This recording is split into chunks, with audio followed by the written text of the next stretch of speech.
VCR Redux will begin in T-minus 5 minutes. What the fart is VCR Redux? It's the show where we take movies from the VCR era and bring them back to today. Well, how do we do that? Well, we start by talking about a VHS classic, and usually you'll say something like, I haven't been this uncomfortable since I watched Meatballs 4, Meatballs to the Rescue with my parents. Oh yeah, or you'll say something stupid like, I wish we lived in a world where the Garbage Pail Kids made as many movies as the Muppets. but I know you'll always see it through with a positive attitude. I hate this movie, I hate being here, I hate all of this. Oh, Jamie Kennedy. Oh, well, shit. Well, let's go for this. He was in Son of Mask. This is genius. I am not a gamer. I'd rather read books. He's like the old lady that's like, I got video game monsters, I got movie monsters in here. As long as we respect the passion and the artistry that went into these films. You know, obviously they took this movie, it's 93, right? And you're like, what do you want to see in your Mario movie? And they're like, oh, we want it to be grim, we want a lot of death, we want tits and ass. Oh, and then we start the pitch ideas with modern day sequels like Weekend at Bernie's 3, Cocaine Mountain. Sometimes we take it kind of seriously. I'll watch a Paul Verhoeven alien movie. Oh my gosh, that alien will have more vaginas than anything you've ever seen in your life. Sometimes this Hawaiian shirted fool will pitch something stupid like, I would take out the virtual reality stuff and just have it be about Jeff Fahey mowing the lawn. Sometimes the best pitches come from the live chat. Alex Bonafonte also pitches Grand Theft Starfighter Vice Galaxy. Wait, I thought I had the best pitches. And what happens at the end of the movie? The ultimate fart. The fart that the warmth goes like all the way down to your socks. The only rules are, there are no rules. Sometimes we cross over franchises. Only the truck from Tango and Cash can kill Christine. And sometimes we travel back in time. Like 1995 is missing a good Universal Soldier sequel. But you never know what we're gonna pitch next. What do you want? Do you want Daniel Stern behind like a muzzled mask? Like, We all know it should be Pesci behind the mask, and like underneath the mask, you should hear him going like fritter, fritter, fritter, fritter. You are so proud of yourself for that one. I can't stand you. I would also love to see a Charles Bronson version of It's a Wonderful Life. What? Direct to DVD. If you made a shot-for-shot remake of Scarface with Goofy as Al Pacino, it would be amazing. Oh my God. Dorsey, you need me to be the bad guy. It's like the worst 1987 Disney movie Disney's ever made. Schlongo, directed by Jim Wynorski. Like, I would watch a whole bowl of that. Do the John Holmes story. Add a comedy spin to it. Wow, the Wonderland murders are so funny. I'd watch it on my mobile. Something happens and he goes into a coma. He gets like, hit by a car or something. I know this is dark, but like, bear with me. He's got to go on. Did you just go like Hard to Kill with Ferris Bueller? I'd watch it on my iPad. If you want to just like throw in the kitchen sink, I mean, it all works. Like Alien versus Predator versus RoboCop, like that works. Alien versus Predator versus Terminator, that works. Alien versus Predator versus Ernest, that works. That works. I respect everything you just said. I need David Silver and Terry Silver and the Sloan family all learning the Quicksilver, but they're doing it in Breakin' 3 Hydraulic Boogaloo, and it's underwater. It's gonna be incredible. Eat your fucking shit out, James Cameron. I got the underwater movie you can't touch. That was the most disgusting thing I've ever heard in my life. Mr. Toxie Goes to Washington. My ass would be in the theater tomorrow. If Harley Quinn gets 7 movies, then Tank Girl should get at least 70. That's the stupidest thing I've ever heard of in my life. I mean, why should we even bother with Look Who's Talking when Air Bud is soaring to new highs? All I know is I want Danny McBride. I'd want him doing anything other than writing Halloween movies, honestly. Anything that keeps him away from that fucking job, I'm for it. Just let him talk out of his butt. I don't care how he does it. I'd rather not. Austin Powers doing the Macarena. That would be the opening credits. Come on. But we have not yet had Die Hard on a half pipe. What if John McClane Jr. was a pro skateboarder and also an avid machine gun enthusiast? Skater Die Hard.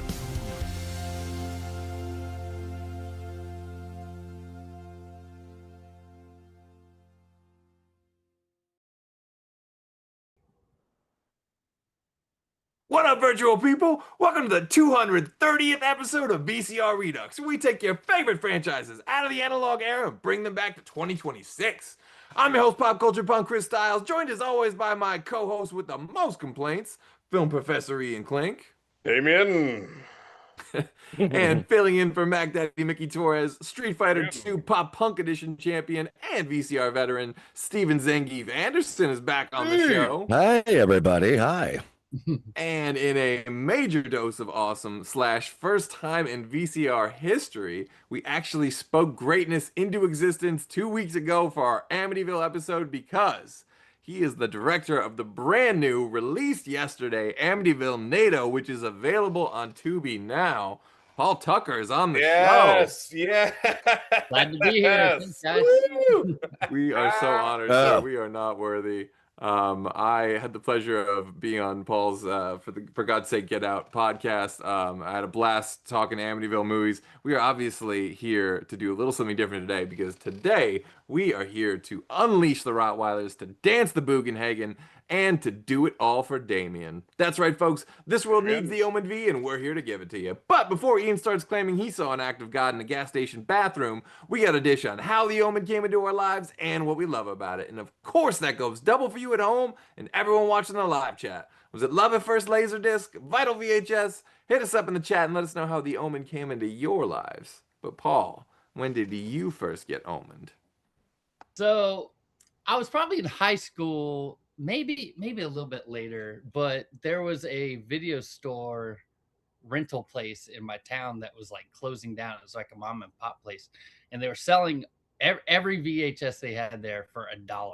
So I just went in and bought a ton. I bought my first Amityville movies there, but I also bought there was only 4 at the time. I bought all the Omen movies, and I never had seen them before. So That's awesome. that was how I got started into it. I just went home and watched all these movies I bought. That's amazing, dude. All for $1. Oh, that's incredible. I still have most of them. Really? That's awesome. Yeah. And That's we were so talking, that's like before that was that common. Like for at least for $1, like video stores would go out. Like even to see $5 tapes, you would be like, "Oh my God, this is amazing." Oh, I grew up in a pretty small town, so I don't even know if they knew, what it was. But I think back then they had like on Tuesdays you could rent a movie for like $0.25 or something. Yeah. Oh, wow. That rules, dude. That rules. Oh my God, I never knew such heights. That's funny though. I run into that all the time. It's like you go into a thrift store, and it's like if you look at the VHS or the book section of a thrift store, you can tell if people know what they're doing or don't know what they're doing based on what they have priced or marked. And sure. Like sometimes you get into a store and like yesterday I went to a thrift store and I got ironically was a Gregory Peck collection for literally it was like Cape Fear, Kill a Mockingbird, Mirage, Arabesque, like all these like old like a big collection. They were selling it for $1. Wow. Wow, they didn't know what they had, but then you go into another thrift store and it's like, here's an old VHS of a Marx Brothers movie. $17. If they know what they have, they know what they have, but This but is like, I feel like this is some big like, time Ian backstory stuff right here, though. For Wait, sure. what? I feel like this is some big time Ian backstory shit right here. Like I bought the Gregory Peck box set, and then I finally was gained admittance into the country club of cinematic prestigious. I can't believe there was a Gregory Peck collection. That's wild. Yeah. That's awesome. I mean I can't talk shit. I had the Van Damme like Universal box set of like VHS tapes. It was like Time Cop, Lionheart, I think Street Fighter, and like some other gross. That's just gross. Sudden death. Yeah. How dare you talk about my Van Damage? How dare you? Jean-Claude Van Damme you. Every day, sir. All right, when did Steve first get omened? Oh, I don't know. Probably, I think it might have been in your parents' basement, sir. You I think think- every movie was Just in my the parents' sentence basement. I do. I swear to God, I think it's where I spent my entire childhood. How did you get Omen in your parents' It's your basement? parents' basement. It was, Oh, God. yeah, There's yeah. some it was, dark things there. It was my first time. It was, yeah. Chris's dad held you with a knife. Yeah, Shaved your maybe head. watch me open. If anyone in my house had the 3 6s. Yeah, yeah, you're right. I do think I've seen every movie there when we were a kid. But I think this might have been one of those VHS. Yeah, Sounds fair. Yeah. A VHS, you say, not a cable, not a. Okay. I mean, I don't know. I can't speak to that, but was it? Did these leave a good impact? Was it like? yeah. At least the first one did. I think I conflated the first two for a while. Now, upon rewatching almost all of them for this or whatever, I think maybe I was conflating a bunch of parts from the first and second one. I don't know, going back now, if I'd ever seen the third before. I think I had, but it's but turns out though I did see the prequel kind of recently and so totally forgot about it until I was looking into this. That one's actually pretty good. Well, I will say I am always going to. I would love Omen too. Spoiler alert. But I'm just realizing that I think it's Damien Omen Omen 2 that gave birth to the whole Rambo First Blood Part 2. It's like, we get like these weird titles now. Like anything is on the fucking table for these movies. Like it just could have been Omen 2. They could have just said the Omen 2, but they had to add Damien. I love that. Yeah. I mean, I get it that like wasn't part 3 originally just called The Final Conflict? It's just called The Final Conflict. Yeah. That's terrible. There wasn't the Omen, The Final Conflict. That's fucking awful. They completely, because I guess they did if I remember right, because I looked this up once, they did a survey, and this is in the early 80s. So this is, Friday the 13th is picking up, all the slashers are picking up. So the idea of doing an Omen sequel wasn't hitting as well. Okay. So it seemed like old hat at this point. I get you. Well, and they saw how Halloween 3 tanked because they included the old, they included Halloween 3 even though it has nothing really to do right with. So the whole idea of calling something like The Omen 3, The Final Conflict, like it just didn't market as well. Huh. First of all, The Final Conflict is the laziest fucking titling for any. That's terrible. The Final Wait a Conflict. minute. Halloween 3 was 83, correct? Mm-hmm. Sure. So Damien Omen 2 is 1981, I think, right? Or 1978. Yeah, we're talking about the third one. Yeah, the third one. Right. Final Conflict. No, the third one's 81 though. I'm sorry, that's what I meant to say. Oh, is it 81? The third one's 81, and then I might be, but they said there's something about the marketing. They just marketing a movie with Omen 3 didn't sit well. Wasn't it a made-for-TV movie too? That's the fourth one. Oh, that's the Omen 4: The Awakening. Yeah, that's the she-boot. Yeah, which I mean, let's be real. Like I want to talk about this. Boot. So I've been waiting to bust that one out for a while now. But this may have been the film that invented the she-boot. If you think about the next Karate Kid would later be a she-boot, and then the Ghostbusters she-boot. And then there's also like you could do a he-boot if it's if you're switching genders to a guy, then it's a he-boot. They should have called part 4 the Woman. The what? Woman. That's definitely the fucking Mike Myers title. That is gold. That is gold. But they literally do the pre-boot with the first Omen. So like they do, all the different boots. They don't do the G boot in the hood, but I wish that they would.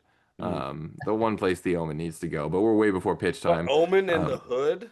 Oh. No. Oh. Stop it. This is not Amityville. We can't. That's beautiful. I don't know if there's a wrong way to hood. There might be a wrong way to Omen, but I really can't speak to that. So I will get to the live chat in a sec, though. But I guess while waiting for that, my first time getting Omened, I don't actually remember the first time the same as you, at least, that it was in my parents' basement. It may have been in Wisconsin, but that was also in a basement. So when you're in Wisconsin, again, you have satellite TV and nothing else. And I specifically would just remember watching even Omen 2 more so than Omen 1, like a lot, and liking Omen 2 a lot. And I say this all the time when we are rewatching a series on VCR Redux. So like, I liked Lawnmower Man 2. I remember that's going to be much better than the first Yeah, one. And then I'm like, oh my God, they somehow made Lawnmower Man even fucking worse. Yeah. Like, if I had a dollar for every time you lied to me and said, "Don't worry, dude, when we get to the second one." Yeah, don't worry. Poltergeist 2, the other side, is going to be fucking banger. Yeah, and I'm like, telling God you. damn it, Chris. Now, granted, that one is kind of a soft banger. It's sort of a mid-chub banger. Like, there's some classic shit in there. The old man, Kane, and like, let me in. Like, he's just shaking his head. Oh no! Listen, I remember more so than the first movie. I remember watching Poltergeist 2: The Other Side, and remembering the braces scene.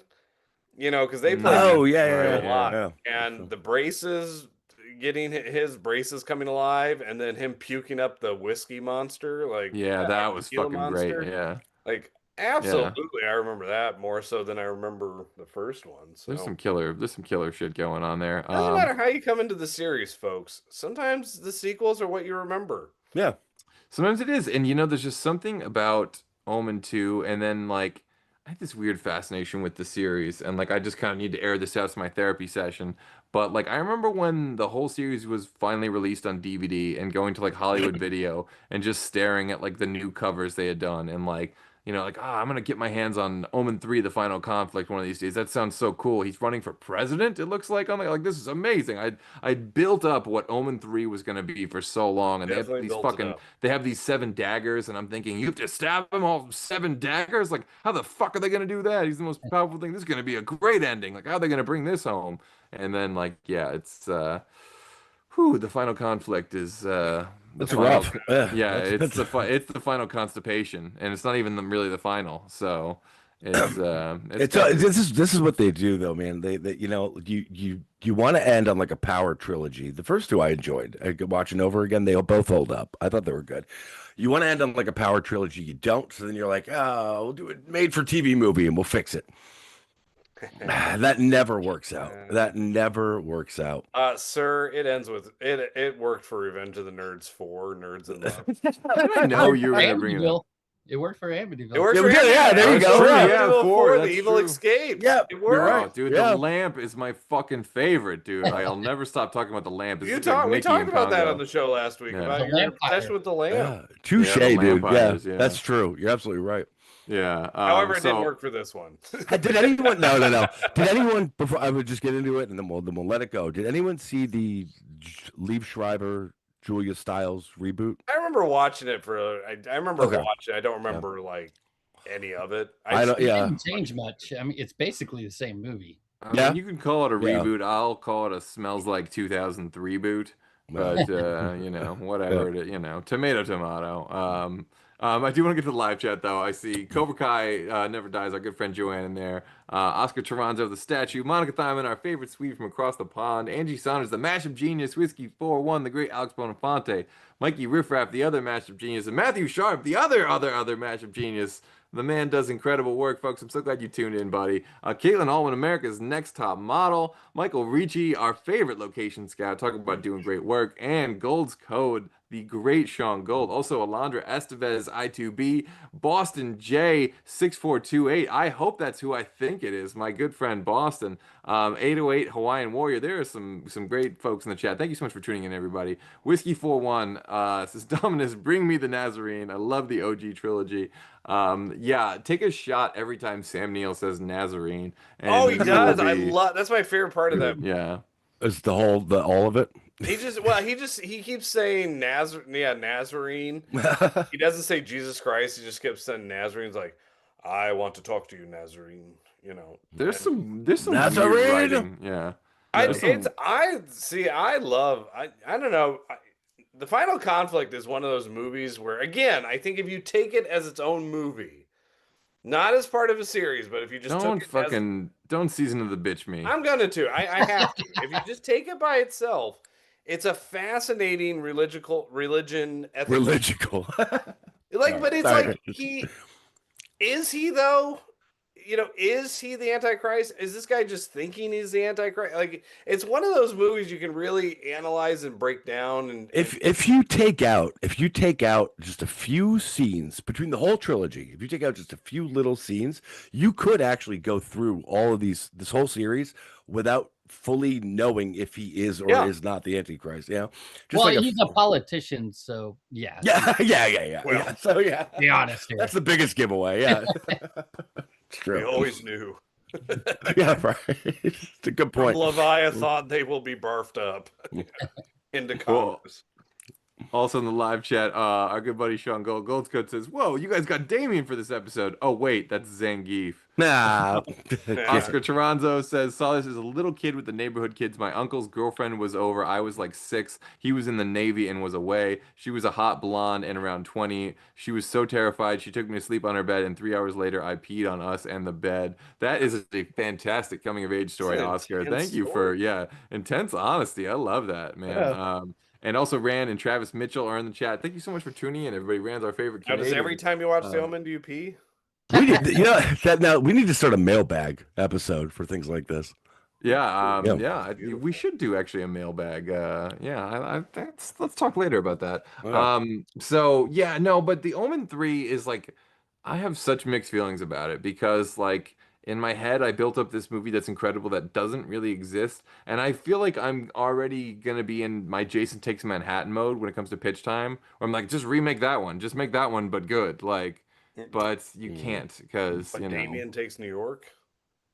Oh no, well, ooh, it could be worse. There could be worse. Well, listen, this is what I love about this series.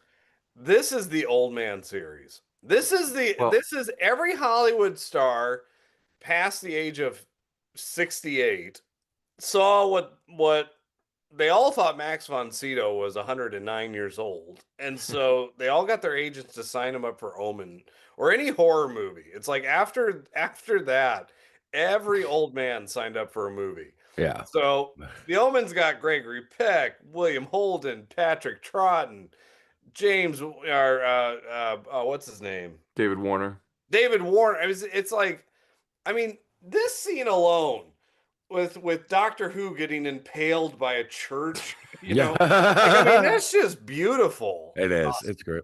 But the exception of Damien, everyone in this movie is either a 30-year-old woman or an 80-year-old man. Oh, it's beautiful. And just Gregory Peck just saying Damon, I could just say it all day long.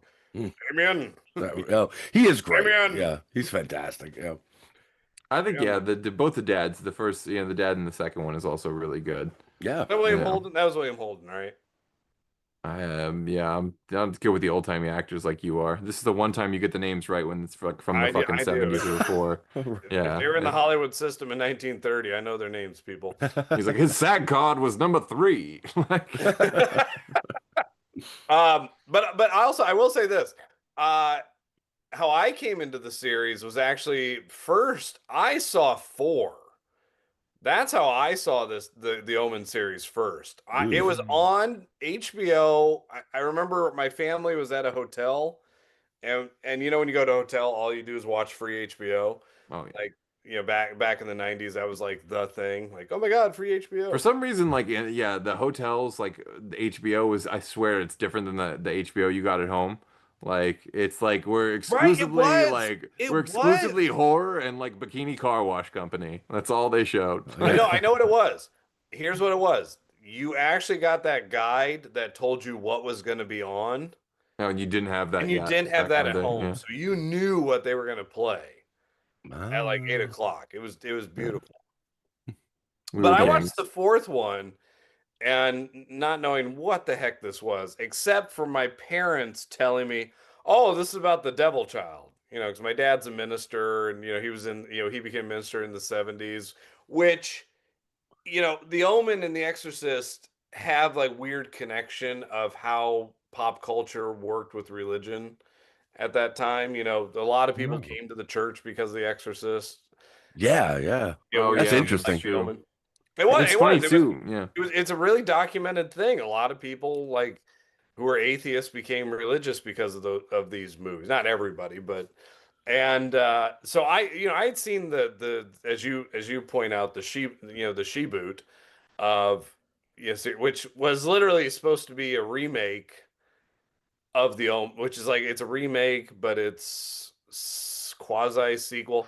And all I remember now is they pay Jerry Goldsmith a lot of money to use that theme, Good score. the Omen score, and they just like throw it in randomly into the movie for no like anytime something bad's happening, they use. Oh yeah, but there's like xylophone, there's like circus music too. There's so much going on. It's wild. Yeah. But then then I would when I was in my early 20s, I kind of rewatched the movies and went through the whole series and got the DVD, like I think that we were talking about earlier, the 4 DVD set that has them all in it. And you know what, I appreciate what that did because like I said, it's this movie, Kirk Douglas and the Fury, Exorcist 2, Richard Burton. You got all these Oscar-winning British Hamlet playing actors. So is there fighting she-goats? Like that's the ultimate question. When it comes down to it, Exorcist 2 or Omen 4, which is worse? Oh, Exorcist 2, The Heretic, 100%. Yeah, I have not seen the fourth one. Tries, and look, it doesn't get out to sea, but it floats out there a little bit. Yeah. It at least pointed away from the fucking sand. Yeah. They at least get off the shore. If nothing else, I can appreciate how canonical this whole series is. With the exception of the actual reboot, these seem to all be in line with each other. None of them. Yeah, they all seem to fit. Even the prequel and the fourth, up to the fourth one, they all seem to be in line with each other, and they all seem to. I respect that the canonical nature of that. Like continuity is everything to me in a horror franchise. Is Ian frozen? Oh no, it's the. Oh, I thought his hand was up for a second. I forgot his background was up. I was like, that's a huge hand. Yeah. That's some ending fall from RoboCop shit with like the really long arms. Whoa. Oh my god, with the giant hands. Yeah, the giant arms the length of his body. Oh my god. Frozen in awe that they made. Fucking Ronnie Cox, man. I could have used Ronnie Cox in one of these. But I will say that you got to acknowledge this movie for a couple things. One, the Richard Donner, that one of the greatest directors of all time, got a career because of this movie. Yeah. Everyone starts in horror, man. Everybody. Yeah, it works. And the other thing, Jerry Goldsmith, one of the most well-deserved Oscars in history, I think, for the score for The Omen. I mean, that soundtrack is banger. Score is great. Yeah, that is something. If you're writing a horror movie script, listen to The Omen. Like it is a perfect score. I think it's a very ripped off score too. I think a lot of people have like, ooh, I'm gonna do kind of Omen-y kind of sounding stuff here. Oh, like, I will say tons of people have like, ooh, I'm gonna borrow that. I'm gonna try and do that. The scene with the Doberman. Oh, and also kudos to The Omen for getting people to get Dobermans. Rottweilers. Rottweilers. Good dog acting in this. Yeah. If you saw The Omen, you got a Rottweiler. Those dogs are cool. But it's in that scene with the Rottweiler attack. The Jerry Goldsmith does this kind of like bee thing with the horn, and it's a very Jerry Goldsmith, trumpet thing that he does. That is so. I think you're right. It's so ripped off. Which again connects you back to Rambo with Damien First Blood Part 2. And now that I think about it, that's a movie that I want. Like if all the things Damien does, like he has to go to war at some point. And like there's a lot of I would watch Damien First Blood Part 2, honestly. So getting into oh sorry, go ahead. Well, can I just do one more thing? I promise I'll shut up. But this is also on the list of VHS rental store lore of tapes that would bust at certain points. Like the tape would break, so many times. You got Fast Times at Richmond High because of Phoebe Cates, but sure, yeah, that makes sense. But The Omen because of the scene where David Warner's head gets chopped off. Ah, okay. With the plate of glass. So many people rewound that to watch the head get lopped off that a lot of the Omen VHS tapes at rental stores would, they'd break because of that. That's pretty wild, man. Yeah, that makes sense. I buy that. Yeah. I'm sure there was quite a few of those back in the day. Scenes like that, or And listen, they double impact that was double impact before double impact was a thing. If you guys don't know what double impact is. You mean they show it multiple times? Yeah, like they show that head getting lopped off like 5 different angles. I still think it's in my mind cinematically pretentious and also a cinematic crime to ever reference Double Impact and not have it be the Sheldon Lettich Jean-Claude Van Damme joint. I'm just saying. Of course you do. Of course, yeah, that's right. That's now who's pretentious, you bastard? That's Jeffrey Lewis, motherfuckers. That's put some respect on that man's name. So it is pitch time, folks. What do you want to see? What don't you want to see in an Omen movie? And where do you rank the ones? Anybody under the age of 34? Yeah, right. Yeah, anyone home? McFly. But Paul, what would you do if you were handed the keys to the Omen franchise? This is tough. I mean, I don't know if it's lazy or not, but the only thing I could think of is like Damien is like an old guy with like a grandkid who it fits. Yeah, that's all I can think, you know? And maybe Honestly, like Bad Grandpa with Damien, like I'm okay with that. So that would be him. He lives after the third one. He doesn't actually die. Listen. I'm gonna take it all the way there. I'm gonna take it there. Give me Ian McKellen as an old Damien. Oh yeah. I don't care who you are. I don't care what it is. That is a banger movie just for him alone. He could be in it for 5 minutes, and I'm there. I mean, that's you're kind of talking about app pupil, but yeah. I don't care. He could be in space. He could be in Damien in space as long as McKellen's in it for 5 minutes in space as Damien. Right. I kind of agree. Honestly, I would probably watch that. Like I reluctantly buy a ticket. These movies are so grounded for what they are. They're so grounded. You're fucking it up. It's time to go to space, goddammit. Oh, I'm doing it. There's baboon attacks and jackals. Not grounding it. Got it. Okay. First of all, right. You say it's grounded, and because you haven't seen Awakening. Oh, really? There's so much about that is unfucking grounded, dude. I don't think I'll ever. The director of that movie should have been grounded to his room or cinematic jail, or the writer. He did. It was called TV. Well, it's better than TV in 1994 on Fox. It aired on Fox. It was a TV. How do you go from a fully rated R trilogy? You know what I mean, of these movies or whatever, to thinking that would work?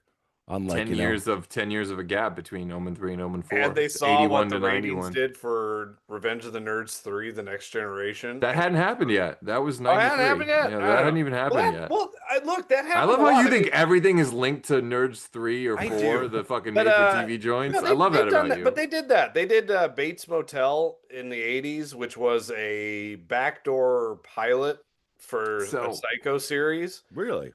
Yeah, and it was basically, it's just, there's a guy who has escaped from mental hospital who just happens to stumble upon the Bates Motel and pretends to be the manager.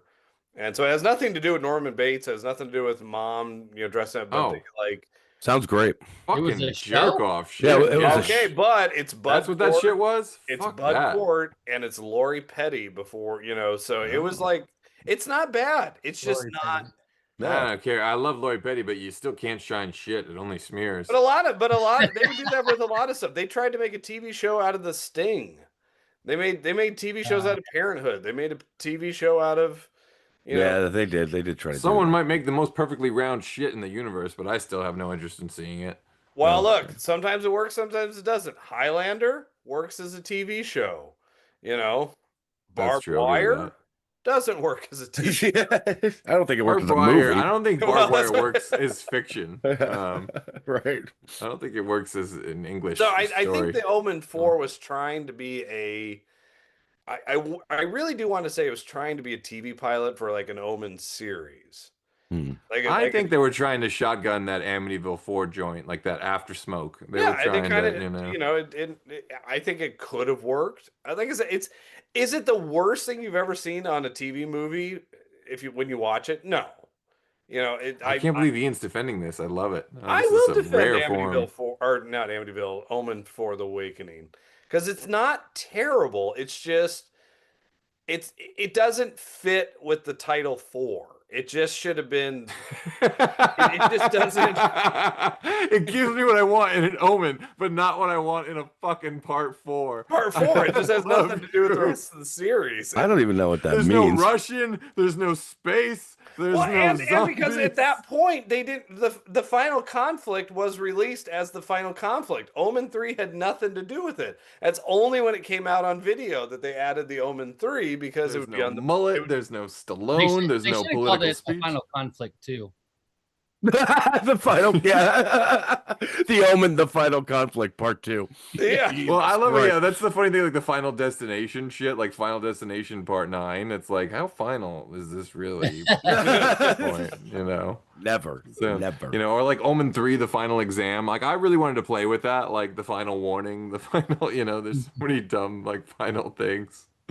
But what do you do? We're the final sign. Anyway, there are pitches in the live chat. You got a lot of them. We got a lot of them. Yeah, I see Matthew Sharp with the first pitch, the mashup genius himself. His pitch, Omen V, Tornadic Oppression. The Omen meets Twister the Storm. Oh, I love this. It rages with Damien for destruction. Our Father who art in hell, hallowed be thy name. Damien wreaks havoc in the town of Waukeeta, Oklahoma, in a tornadic, demonic event that even Ed and Lorraine Warren would not be able to control, like nothing ever seen on the silver screen. Get ready for hell. Well, we're talking to the director of Amityville, Nado, so what say you, sir? Does that meet your tornado stand? Does that give you what you want in a 5 and in a tornado flick? Yes. Yes. Will you direct? Will you direct, sir? I'll have to talk to my co-director. Yes. I'm down if he's down. I mean, literally, Chris reading it out, AI just wrote the script. So, Right. No, sir, that's Matthew Sharp. I don't think he uses AI in any way, shape, or form. Put some respect on that man's name. We also got Mikey Riffraff in here, the other mashup genius. His pitch, Damien, now grown and with a family of his own, becomes a mega church pastor. I love this. In an effort to spread his influence and gain followers. Omen 5, prophetic non-profit. Wonderful wordplay, sir. Man, I love that. I mean, so there's all the things that Damien could have grown up to be and that we didn't see like along the journey. That makes so much sense. Yeah, that makes all the sense like in the world. To almost treat Damien like more of a main character at certain points would have been cool. And like I know they did the Hannibal show or whatever, and like that's kind of a take that I would almost want to see. And also, you know, like what maybe the final conflict should have been, we were saying, is it should have been a Scarface movie. Not in the sense that he's like buried up to his fucking nose in cocaine, but in the sense that like the beginning half of the movie should have been the epic rise of Damien Thorne into the world of politics and like whatever, like adult life Damien Thorne on the rise. And then the second half should have been the epic fall of Damien Thorne where it all like falls apart and like, you know. My biggest problem with these movies, if I had to have one, would be that we just don't get. It feels like they're just so timid to let him be Damien Thorne. You know what I mean? To let him be the Antichrist. A character. Like, a character. Or even a character, yeah. Yeah. Like, you know, to everything evil that's done outside of whatever is all ambiguous and we don't really know where it comes from and we assume it's. But we don't assume it's him because as a kid. That's why I like the first one, because is he really? Or are these just weird coincidences that just happen? I mean, besides the you know, the birthmark of the, you know, the 666. Well, see now, which I get, who knows, that could have been something that they put on as a baby just because they thought, you know. It's what I like about it is it makes you ask serious questions. Like, is he just a mortal person? Is he just as frail as the rest of us? And that's why all these things and people are protecting him, because one day he'll come into power. Is he just flesh and blood until that's another thing too, Chris, is that if you could only be killed by one of these 7 daggers and that's whatever else, then you need to show me him not being able to be killed in some other way, and not just, you know, other than that, he just comes off as just a regular kid. Will he actually make America great again?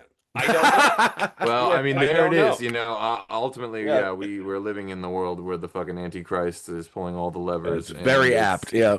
Yeah, it's fucking scary times. And they even like cite a lot of shit like, oh, it's like Tel Aviv and Israel and all this stuff going on. It's like, man, this sounds a lot like the fucking news today. Like, Jesus Christ. Like, this is some scary shit. Like, at least, you know, Damien Thorne seemed kind of smooth and couthed. Anyway. Talk about a mega church fucking pastor. Gold's Co with the pitch. Might be time for Ian to cover his ears. I love this already. Damien learns of Mitchell's escape on Devil's Backbone, causing him to delay the apocalypse. Gross. Now a target, Mitchell must outblade the real devil and prevent evil from winning in Omenborn. Some things are worth it, brah. Oh, I love it. We should probably explain for our guest here. Yes. Sean Gold is there. We have a couple you don't to the need show. to know. Just Sean Gold exclusively don't even pitches know. Airborne sequels and spin-offs. The 1993 Airborne Rollerblade joint, the cinematic masterpiece that is Airborne. So yeah, if you're a little confused by that, there may be a Steven Seagal pitch as well coming soon. I can hope. I have my fingers crossed. But here's one from Whiskey 4-1. The great Alex Bonafonte, his pitch: the devil is preparing Earth for his new spawn's rise, and he is amassing forces. Before he can possess human subjects, he must control canines, only this time Dobermans are a little on the nose. The devil instead chooses golden retrievers. Now the church must find soldiers, but what kind of person would harm a golden retriever? It would have to be a truly heartless scumbag of a human being, completely absent of a soul or moral compass. It's Steven Seagal and Christy Gnome, spelled Gnome, in The Worst Omen. Oh man, I am all for it. The Nomen. Oh, that's awesome. I love it when the chat does it for us. We don't have to even know. We don't even have to. Yeah, fantastic. We just put up a picture of this and just walk away. Okay, here's the deal in this Omen movie, right? I want Christy Gnome, the Nomen, to be killed by a dog, by a golden retriever, of course. But I want Steven Seagal to strangle on spaghetti. I want him to, like, that's his Omen. He just chokes. It's one of those Omen deaths that, like I don't even know. Did he do that or did that guy just fall? Like, 'cause there's a few in the series. Like, that guy, like, what was that guy thinking in Omen 3? He's gonna Batman down and stab Damien on a TV show? Like, yeah, I think that one was coincidence. And these monks, some of these monks are just fucking putzes. Like, I'm gonna attack him on a horse on a high bridge. Like, what? Like, get off that fucking horse, you prick. Like, anyway, Travis Mitchell with a pitch. His pitch: we watched the Thorn Temple burn as a man in black watched. Between Omen 2 and 3, we learned that Damien sent his followers to watch other children in the event he dies and comes back. We again see the black-clad figure biding his time, watching over a young boy as he grows into adulthood, assisting from afar. We get to a police station revealing the boy was Michael Myers. Basically, ignore Halloween 6, and the man in black takes Michael Myers, grooming him to be the next son of Satan. So I love that the Cult of Thorn is. You're definitely not the only person thinking of this, because I've been thinking of this. Like, the Cult of Thorn. Stop. What's with The Thorn Cult thing? of Thorn thing doesn't work. Stop No, it you works. internet We need troll. it. I love the Cult of Thorn shit. Stop it. Yes. It didn't work then. Yes. It doesn't work now. He's I knew. just a guy in a mask. Let it So go. I knew Paul was a real one. Here's the thing. I love the idea of the Cult of Thorn. I hate the. I love the idea of Children of the Corn 3, Urban Sacrifice, but I let it go. I let it go. Dude. Good movie. I am a total horn for the Cult of Thorn. That's all I can say, man. I love that shit. Just even if it's cut your losses and move on to the next sequel. And oh yeah, because H2O was a fine fucking day. Jesus Christ. say what you want. The box office liked it. Oh yeah, that's just the worst. Again, I love the most country idea. club shit you've ever said. I wish they did the Cult of Thorn, but whatever. Hey, this isn't about the Cult of Thorn. It is now. It is now. It is now. No, all we right, can't fine. cross. We can cross it over. There are no rules in Redux. There are no rules. Yeah, that's true. There are no rules. There's you can't have the devil winning. There's one rule. That's not even a Redux rule. I don't even know. We're not even sure that he's the devil. It's inconclusive. Like, he could have just been a fucking charming guy who was really convinced. What a great Peter Farley movie though, or Farley, brothers, like the Dumb and Dumber guys. Yes. What a great movie of everybody thinks you're the Antichrist and everybody treats you like the Antichrist, but you're just Oh, that's it. I like that. Like you're Omen just 3, Bob. say it ain't Yeah, so. do like a farce movie where they think Yeah, he's like the Bob devil, just but wakes up and suddenly everybody thinks that you're the Antichrist, so they throw holy water on you. Like people try to kill you daily. So like in the beginning of this or whatever, right? The baby dies, and the evil church is going to get the son of the devil that was born of a jackal, but then they fuck that up, and then they give them fucking, Oh my god, you life Gabe. of Brian? You Yeah. life of Brian the Omen. You Monty Python the Omen. Yeah, exactly. All right, but here's the deal.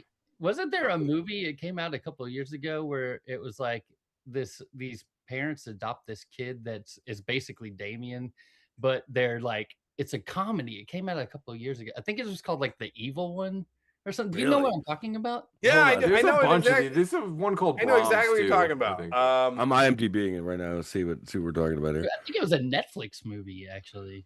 Because that sounds kind of pretty awesome. good. Yeah, was it good? Because I'll watch that. That sounds great.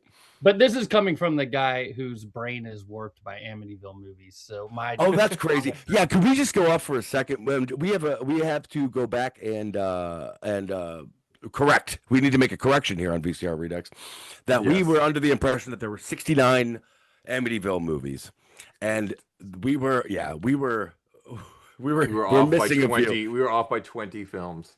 And so there are 88. We forgot Amityville the films. Amityville Bigfoot. Our apology. And not only that, but you have watched them all, correct? Yeah, everyone.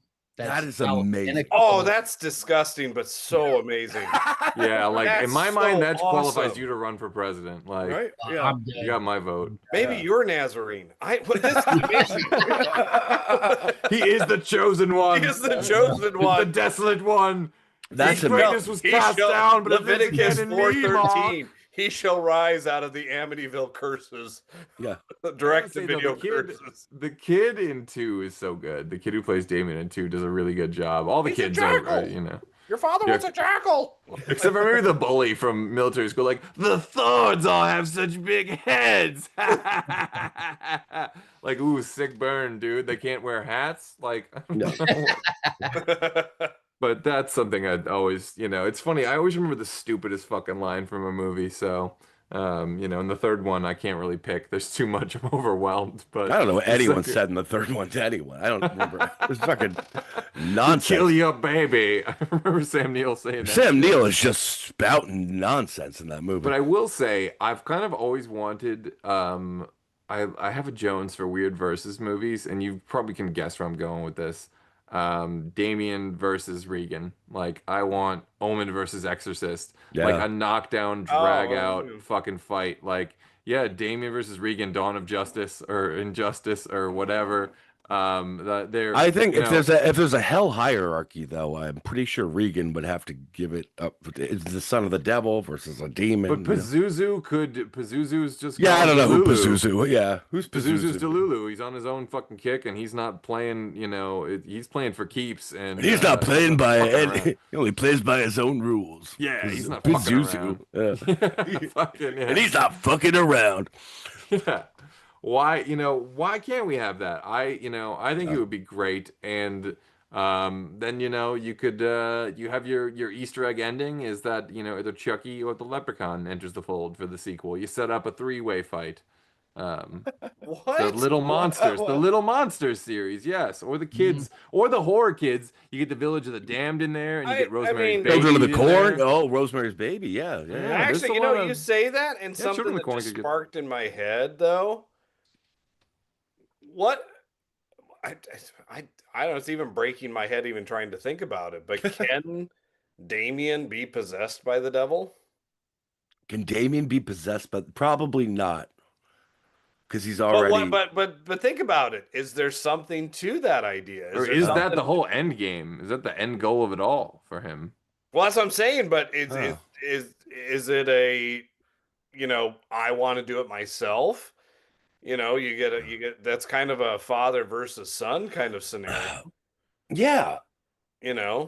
Interesting. So he was born so that the devil could possess him, And then he chooses not to, and it's this mental battle of I don't know where you would take it. I mean, that's something that was definitely me chomping on a cigar, talking to a bunch of writers and like, go make that movie. Right, yeah. That's Well, we don't really know how, and you're like, yeah, good, yeah, great. Yeah, Steve, give me I two want of it by them. Tuesday. You know? Yeah.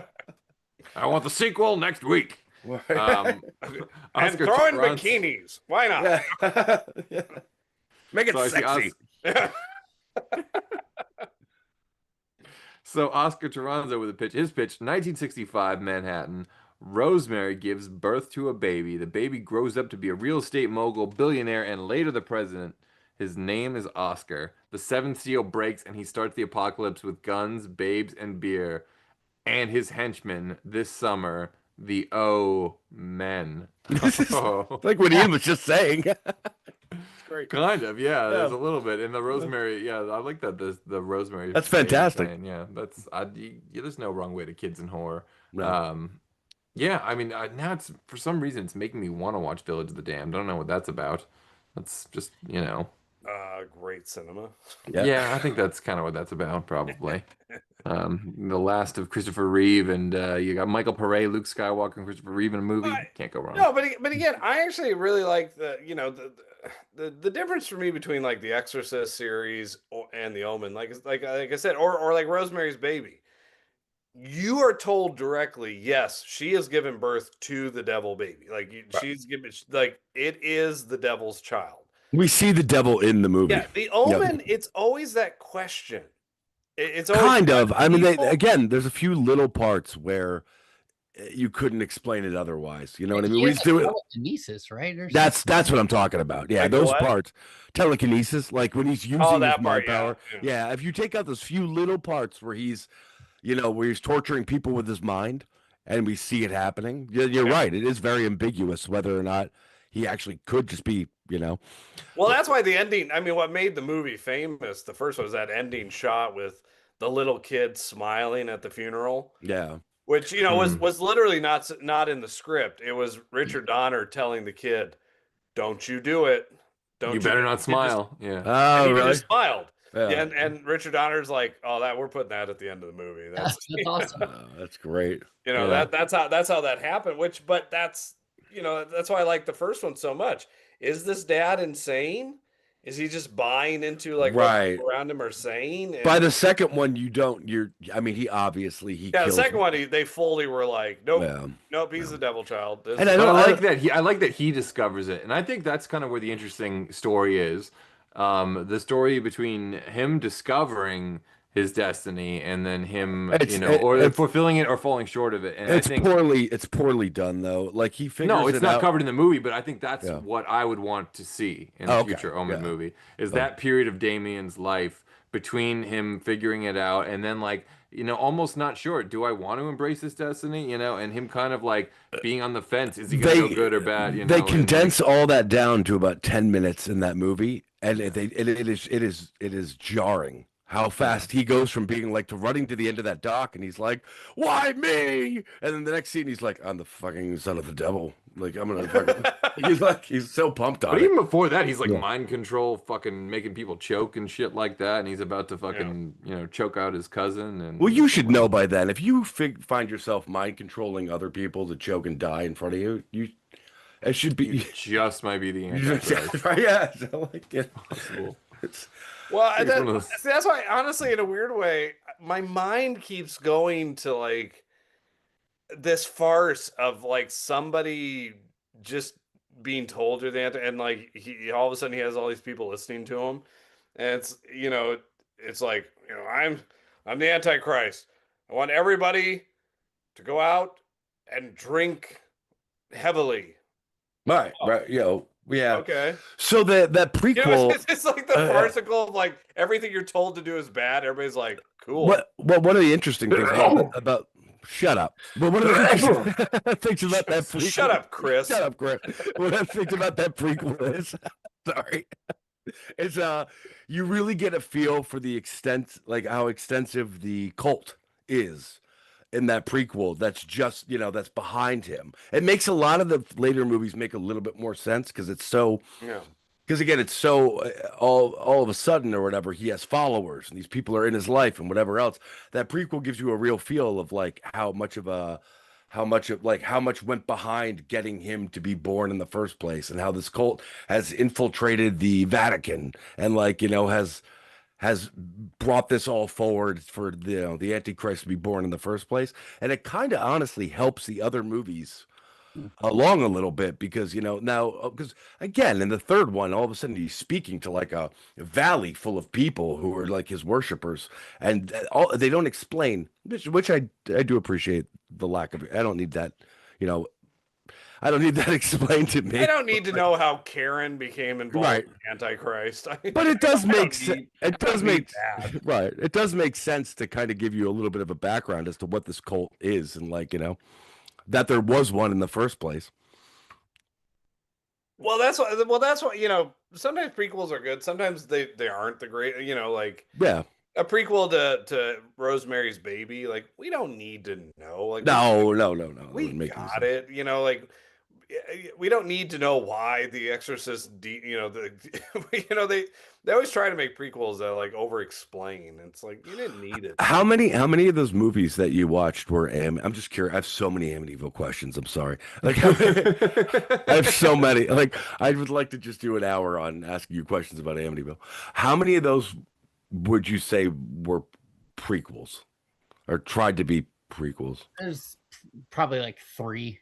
Okay, that's less than I figured. Yeah, Part 2 is technically The Possession is a prequel. Right. That's true. Yeah. And there's one set in the Old West. There's one actually. I guess there's 4. There's one coming out next month called Amityville Rex, a prehistoric dinosaur. Oh no! Oh man, that's a great title. That's a great title. We are living in the epoch of cinema gold. Director of Amityville in Space, actually. Mark Colonia. Yeah. Wow. Is that which is the newer one that Diane Franklin came back for? I know what you're talking about. Is it Space? No, it's one that actually had a budget. Oh, okay. Is that the Blumhouse one where it tries to? It's called the Amityville Murders. Yeah, that's right. That's right. The Amityville Murders. And the guy, it's on the tip of my tongue. The guy that was also in that same movie. He's like in Rocky, but he comes back too in that movie. Oh, Burt. Burt Young. Yeah, Burt Young. Yeah, he comes back too. Yeah. Oh wow, that's cool. I definitely got to see that. Not that good. It's not that good. Oh, no. Spoiler alert! Oh no! Shots stuff in the basement. Amityville community, folks. No, it's good to know. Oh, well, I guess Amityville, sometimes even Amityville doesn't have the stuff in the basement left. So what would happen if Damien spent some time in the DeFeo house, do you think? As an Amityville aficionado, is there a crossover there? The Amityville Omen? The Omenyville? There's not one called that. The Omenyville. Wow. Here's the thing. If you do an Omen movie like that, I want it to be taken seriously. Like, I actually do want. There's something that, like, there's one that's missing. I feel like there's the Omen, the college years that we're missing. Oh, Omen goes to college. Yeah, we're missing the college years. Well, I think the second, agree. The second one is a few years later, right? It's like a couple years later, and then they just jump. That's the junior high years. Right. We don't need that. That's the what was the Saved by the Bell before it was Saved by the Bell? Oh, Good Morning, Miss Bliss. Yeah, that's the Good Morning, Miss Bliss years. Or the Child's Play 3 years, depending on which. Yeah, there would be an interesting concept to go back and seeing Damon falling in love. Do you think he would be like a nerd or like a frat guy or? Oh, he's a frat guy, man. Yeah, he's definitely. Yeah, he's rich. I guess they're rich. He's rich as fuck. This is me throwing spaghetti on the wall here, but there's something to the idea of like, okay, so he knows he can do some stuff, but maybe after a while, it just, he just kind of stops. He doesn't want to be involved in this. He doesn't want to be a part of it. It's the self-realization of too much power. So he goes through like a quarter life crisis of like an existential. Yeah, but because he falls in love. Yeah. And what is, and she believes him and wants him to give it up. and she's really in love with him, and but the the powers that be It's his destiny. Oh no. He's trying to bury this part of his past and just ignore it. He's gonna reject his destiny. But she finds like his scrapbook of shit and like discovers who he is and then leaves him, and that kind of breaks his heart, puts him over the fence. Yeah, that's the third act. Yeah, that's the third act. All right, yeah, I'm kind of into this now. And the president of the college is part of the cult. It's just he was the one supposed to be watching over him, Right. and again, anybody who is trying to bring him back, he kind of uses his powers without him wanting to use his powers. So you got kind of a Carrie regret. I would like the idea of the cult basically, like kind of filling in the surrounding, people and whatever that are a part of his life that make him, that give him a life, to an extent where he's like, oh, I have this wonderful girlfriend, and I have this professor, and I have this dean of whatever, and they're all like, they're all the most important people in the world to me because my family's dead because I killed them all. And, so like, but like, and then he kind of comes to find out when he rejects himself and his, whatever. And he's like, I don't have to be this. This isn't written and whatever. I can be whoever I want to be. Come to find out they're all cultists who are like, no. But the one person who's really on his side is the school chaplain, who is one of those just so too cool for school chaplains that actually is making Damon really think about. It's Damien. We know this, right? Yes, I just love that. Damien says it wrong. Are you frozen again? You keep saying Damon, yeah. Or Damien, whatever. Yeah. Damon Wayans, whatever. Right. But he Devil's got to get more money. But the chaplain is like, okay, so you believe that you're this. Why? Why do you have to do it? Wait a minute. Before you go further, are you pitching Heaven Help Us? No, I'm not pitching. Well, yeah, kind of. but if Andrew McCarthy was the devil, right? Like it kind of works. Like he would have been a great like younger.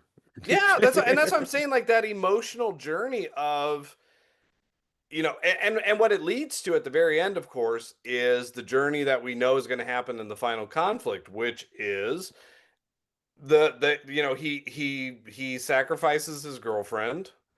They kill her. He says, okay, I have to be who I am. I can't not be this person. And the worst part about it is the chaplain doesn't die. The chaplain has to witness this, the ultimate betrayal of the evil does win over the good. Right. By choice, not by force, but by choice. Which has got to be something that just eats inside this chaplain so bad. Sounds like a good movie. Yeah, man, I'm into it. I think you did. Like if it's done right, and maybe this was the 1979 movie we didn't get. The love story, version of the Omen. That would have been a better third, and then we could have gotten the final. Then you could have gotten the final conflict, which is a good ending. I like how the final conflict kind of preached it, but give Damien this choice. That's what I love about it. Yeah, I like that. You might be the Antichrist, but you have to choose to be the Antichrist. Yeah, that's what I'm saying. Yes, you have to decide whether you're going to accept this or not. Right. Whether it's forced upon you or not, that's up to you. There's so much we don't get in these movies. You're right. And he jumps from like a small kid. He jumps from like 5 to 13 to 40. And you're right. Yeah, that's what I'm saying. There's one missing in there. Yeah. What definitely should have been Omen 3: The Awakening is the college years movie. Yeah. That's what it should have been. And then it's the Omen 4: The Final Conflict. I'm definitely down with Omen: The College Years. I love that. The title alone. I was kind of hoping you would pitch like, his fraternity has to go against another fraternity in a series of games. And they have to they're on super secret probation and they're going to be thrown out of their frat house. Yeah. I'm game for this. And then George Clinton plays his frat party and everyone gets laid. Get out of here. With the help of an alien. Done. We did it. Yeah, with the help of an alien. Yeah, we did it. With the help of an alien. Sweeted. Fuck yeah. Signed, sealed, delivered. Yeah, Hollywood, you can reach us at Fandom Spotlight. So 2 more pitches before we wrap this up. Michael Ricci with the pitch. His pitch, The Domen, starring Homer Simpson. So whatever it is, I'm game. I not enough Simpsons in horror for me. I love the Treehouse. That seems like an episode of the Treehouse of Horror. Yeah, that'd be great. That's what I'm saying. Give it to me, please. Yes. I think we did one of these with Maggie was possessed by Pazuzu. So that's an Exorcist one. Never mind. Oh, that would be fun. But there was, good. Continue. Also, a legit pitch from Travis Mitchell. His pitch, Omen V opens the night of Damien's death. Paramedics arrive to discover he's not fully dead and can be saved. Instead of evil animals, it's holy animals trying to stop the doctors. Ooh. That's an interesting holy thing. Animals. Yeah, like sort of acts of God trying to prevent a dark tragedy. That's a different twist on things. I like that. Ober might. Yeah. I also like the Halloween 4 kind of thing that, like, you know, Damien's just been on ice or anything. You know, he's going to be in a coma, like, for 10 years. Like, it's just like, Jesus ain't got nothing to do with this place, mister. You know, give me some of that shit. Sure. I don't know. The world needs more Halloween 4. Dwight Little could direct. Oh, God, yeah. As long as we don't waste Anthony Michael Hall in an Omen sequel just by having him say, oh, my God, Damien dies tonight. He's the cool chaplain. There you go. Or he could be adult Damien. I mean, yeah. He could be grown Damien, you know. But we can't fuck it up then, because that's the absolute end of his career. If we do this again. If we do this to him again. Yeah. We can't. Yeah, we can't. Yeah, let's wait till we got a shirt thing for Anthony Michael Hall. Who would y'all cast as Grandpa Damien? Ooh, Grandpa Damien. Very good question. Ian McKellen. Who would? Ian McKellen would be good. Yeah, he would be good. You have to have old British. Bill Nye. What? He's not even British in the third one anymore. What? No. Yeah. No. Bill Nighy. Bill Nighy. Bill Nighy. There you go. Not Bill Nye. Not Bill Nye, the science guy. Not the science guy. Bill Nighy. That's why we were fucking Beekman. Goddammit, Beekman, of course. Oh my God, The rat. Chris, this is why we're friends. Yeah, this is why we're friends. I learned more from Beekman's World than any teacher I ever. No, I'm just joking. God, yeah, Grandpa Damien. Gosh, you know. I mean, lost Bill Nighy. He's or Robert England. Oh, Robert England. Ooh, yeah. Maybe I want Robert England so bad to do a Shakespearean role, and that would be. If you give me a time machine and give me Jason Robards, you know, he's my favorite old man in like everything. Richard Brake. Or Ronnie Cox. Ronnie Cox would be good from RoboCop with the long arms. He could have done it. No, I think you had done Jason Robards. I mean, you know who kind of looks like he would fit the mold is Anthony Hopkins. Right? Oh, obviously, yeah, but it's too obvious. Hannibal Lecter. I know. Like I see Sigourney in a Star Wars trailer. I'm like, no, you're not supposed to be in this sci-fi. You're crossing the streams. What are you doing? Don't cross the stream. Most things don't fit in Star Wars. I can't explain it, but like I loved Carl Weathers so much. But even when he shows up in Star Wars, I'm like, this doesn't Sigourney work. Weaver doesn't fit, but Werner Herzog. Oh, sure, yeah, put him in there. You know? I don't even know what a Werner Herzog is. I've read it, but what's Werner Herzog? Who is that? What is that? The greatest filmmaker, a documentary filmmaker ever. He talks funny. He's the one that talks like this. Yes. You know, the one you can listen to for hours reading anything. Like I could read it. I could listen to creature him crawls out of his hole. Pretentious though he may be, the Klinkster spews his bullshit upon the VCR Redux watches. Werner Herzog could read Bazooka Joe comic books, and I will listen to it all night long. All right? Well, in that case, then Morgan Freeman would be the ultimate. Name on that. Yeah. And on that note, I think we've taken it there. We've taken it back. Paul, what can you tell us? What can you tell the audience at home about Amityville Nado besides that it's available on Tubi now? It's on Tubi. It's on Fossum. It's on, I think, Amazon Prime. It's on Fandango. It's all over the place. Came out yesterday. Please go watch it. We put a lot of work into it, a lot of love into it. I think the fans of the Amityville movies will like it. Awesome. This man is doing the hard work. He's coming on shows like VCR Redux You gotta support this, folks. I can't believe we put that out into the ether, and now you're on the show. We were like, anybody who's made one of these movies, just talk to us. Like, like so. It's exciting, man. Thank you so much. You made a dream come thank true. you. It only took us This was a lot of 230 fun. episodes. Yeah. Yes, please come back. Like seriously, and I know Jeff was supposed to come. Like, please he is more than welcome anytime as well. We're sorry you couldn't be with us, sir. But I guess then it's time for me. Oh well, of course. Before I get to that, I have to say, of course, if you came here for the Klinkster, you definitely want to check out his latest B-movie challenge on the falsely titled Roger Corman film Naked Paradise, available on fandomspotlight.com. And it's time for me to remind you, Fandom fans, to tune in next Wednesday at 9 p.m. when we unleash a top secret super special Redux for our April 1st episode. This is no joke. It's top secret for now, but we've been planning this one for months, and I can't wait to share next week's episode with you on release day. And as always, if you enjoyed this video, the best way to help is to smash that like button and leave a comment telling us what movie or TV franchise that you want us to cover on a future episode of VCR Redux. And since you're already doing that, you might as well go ahead and like, subscribe, and follow Fandom Spotlight, Amityville, Nado, and Pop Culture Punk. And be sure to check out the For God's Sake Get Out podcast. You may just recognize a recent guest on that as well. That's a great name.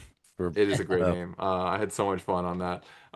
Till then, back up those Betamax, rewind those Laserdiscs, and we'll see you at the movies. Damien! Damien! Damien!